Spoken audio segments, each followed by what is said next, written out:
Hi, Taurus, what you doing? Ang pagbasang ito ay para sa lahat. Alamin natin kung ano ang meron sa iyong kapalaran.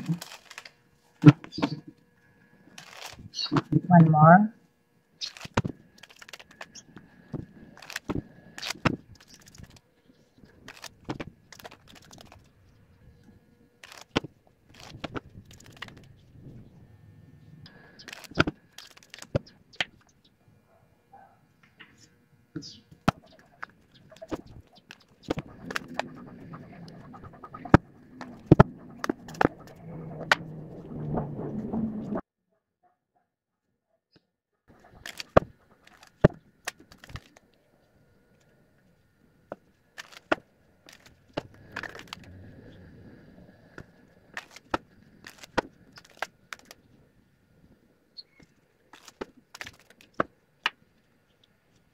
May nakonsensya dito, Taurus.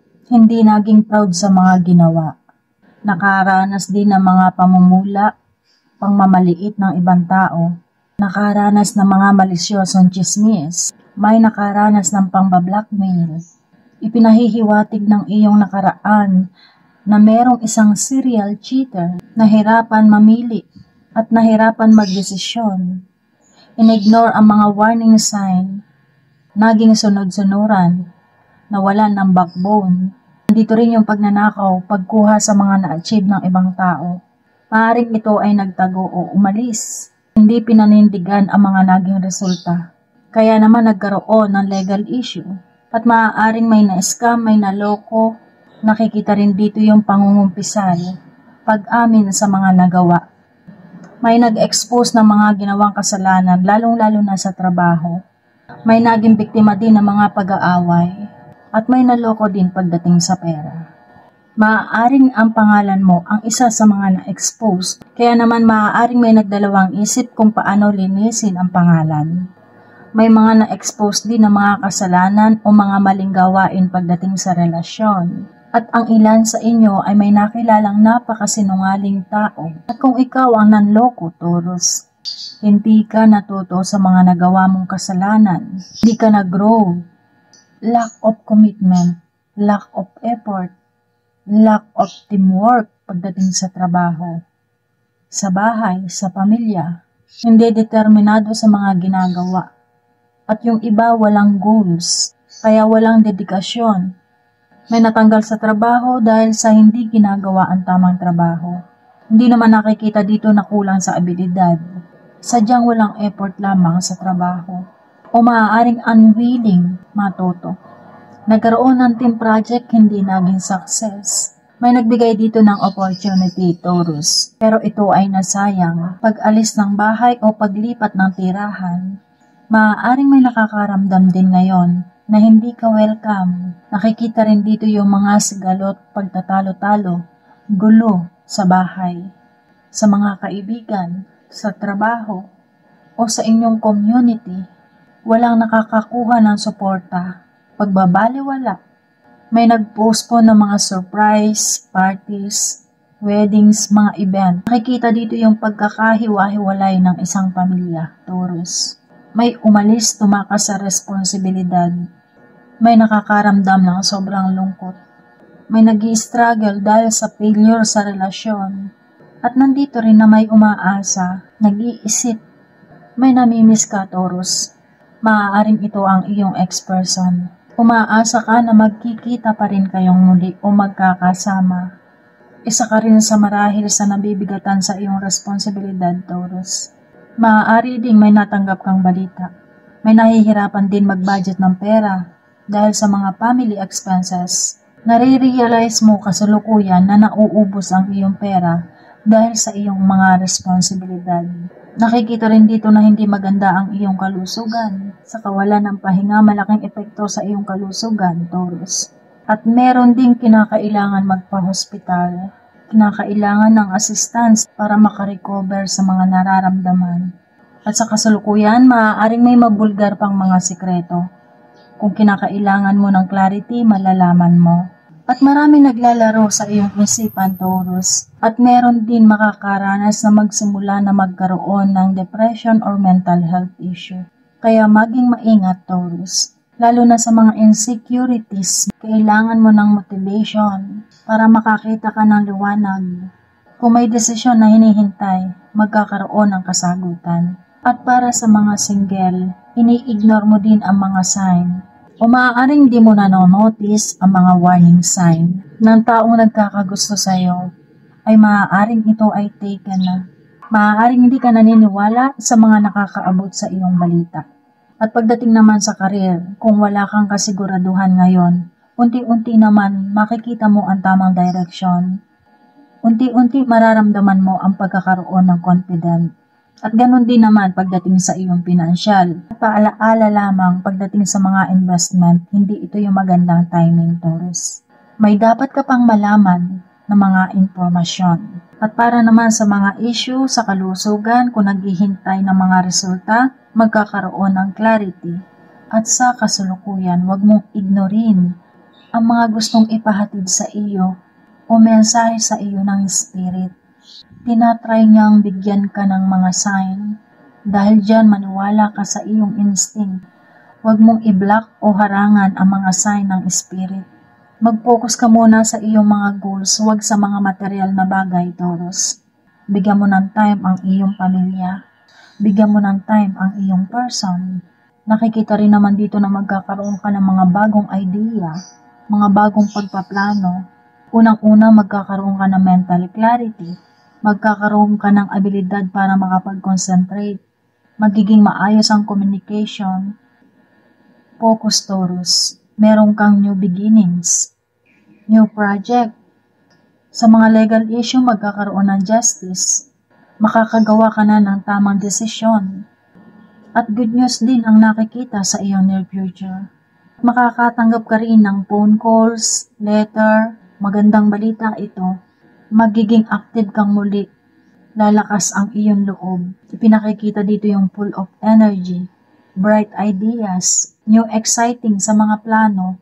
Ikaw ay magiging charismatic, magiging confident. May tendency ka lamang magmadali dahil sa mga bagong opportunity na hindi ka mag-iisip. Makakapagsimula sa bagong trabaho. Magkakaroon ng project or bagong business. Nandito rin yung opportunity na makapag-travel dahil sa trabaho. Magkakaroon ng promotion. May magandang naghihintay para sa iyo, lalong-lalo na pagdating sa pera. Ang iyong mga problema sa kasalukuyan ay temporary lamang. At kung ikaw ay maraming obligasyon, Taurus, kahit pa konti-konti, matutong mag-ipon para sa iyong future. At iwasan mong mag-worry o mag-alala sa mga opinyon o sasabihin ng ibang tao. Huwag kang matakot.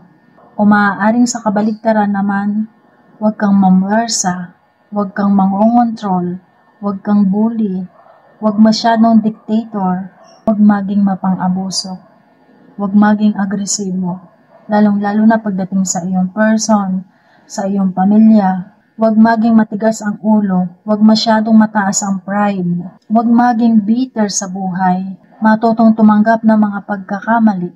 O maaari din namang may pinoproblema ka, Taurus, na isang taong matigas ang ulo, mayabang, mapang-abuso, bitter sa buhay, mainitin ang ulo, laging nakadepende, hindi marunong tumupad sa mga pangako, walang isang salita.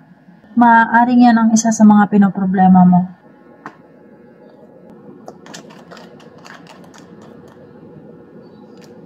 The Judgment. At kung ikaw naman ang may mga ugaling nabanggit, kailangan mo suriin ang iyong sarili. Kailangan mo ng balanse sa iyong buhay. Trust your divine feminine energy o kahit nasa masculine energy. I-allow mo yung mga taong nagtuturo sa iyo, yung mga nag-a-advise sa iyo. Kailangan dito ng pagpapatawad at iwasan din maging judgmental o maaaring makaranas ka ng panghuhusga mula sa ibang tao. At kung meron kang gagawin na malaking desisyon sa buhay mo, maging maingat sa iyong mga choices para makagawa ka ng mga positive decisions. At kung hindi ka naman naging tapat, huwag ka mag-expect na maganda ang resulta. Kaya kailangan mong linisin ang iyong konsensya at maaaring merong makaranas din ng LDR sa relasyon.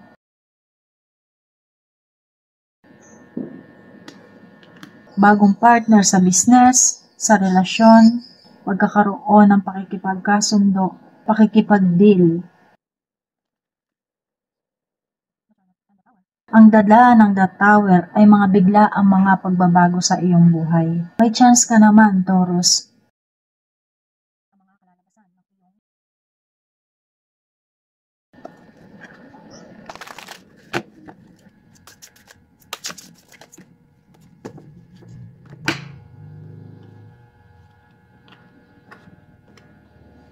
Pure expression. Katulad ng sinabi kanina, huwag kang pasasakop, huwag kang padidikta. Kailangan ipakita mo ang value mo nang hindi ka naiimpluwensyahan ng ibang tao. At ito rin ay isang pagpapakita at pagpapakilala kung sino ka talaga. Kailangan ng katapatan, integrity, maging open ka sa communication, at higit sa lahat, ipagpatuloy mo ang iyong mga pinapangarap. Matutong makisama, may express mo ng maayos ang iyong nararamdaman. Napakaganda nito, Taurus.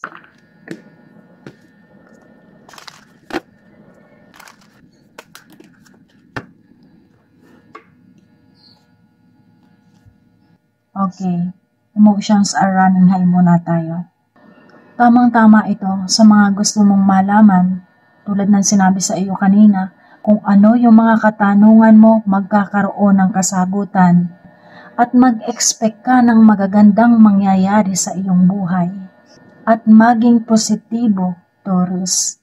Huwag mong kalilimutan, don't ignore the obvious. At higit sa lahat, matutong manalangin, Taurus. Napakaganda. At ito naman ang hold your vision. Huwag magpabago-bago ng desisyon. Kailangan hindi magpabago-bago ng isip. Kailangan matatag para mapigilan ang pagguho ng The Tower. O maaaring nai-stuck ka sa iyong sitwasyon na marami kang katanungan sa iyong sarili. Dahil dyan ang maganda mong magagawa, mag-move forward. At sinasabi rin nito, yung sinabi dito kanina, huwag maging matigas ang ulo. Dahil kung gusto mo ng pagbabago, may solusyon. Iyan ay base sa iyong pagdidesisyon. Kaya yung chance na ibinibigay sa iyo, ikaw ang magdidesisyon kung ia-apply mo sa iyong sarili. At higit sa lahat, faith, patience. Dahil dyan, dumako naman tayo sa mga nagkaroon ng problema sa relasyon. Alamin natin kung ano ang mensahe sa iyo ng iyong person o ng iyong ex-person.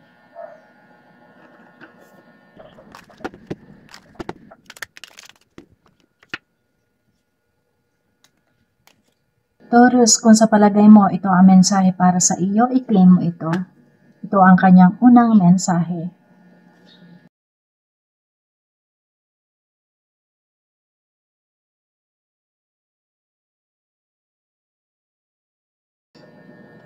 Next.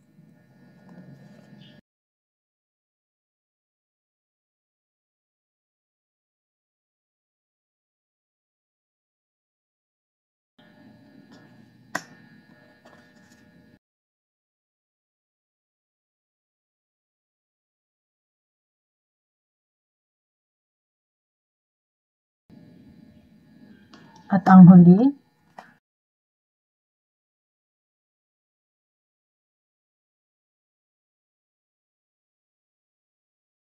at ito ang napakaganda mong pagbasa ngayon, Taurus. Gawin mo lamang itong gabay kung iyong nais. Kita-kits po muli.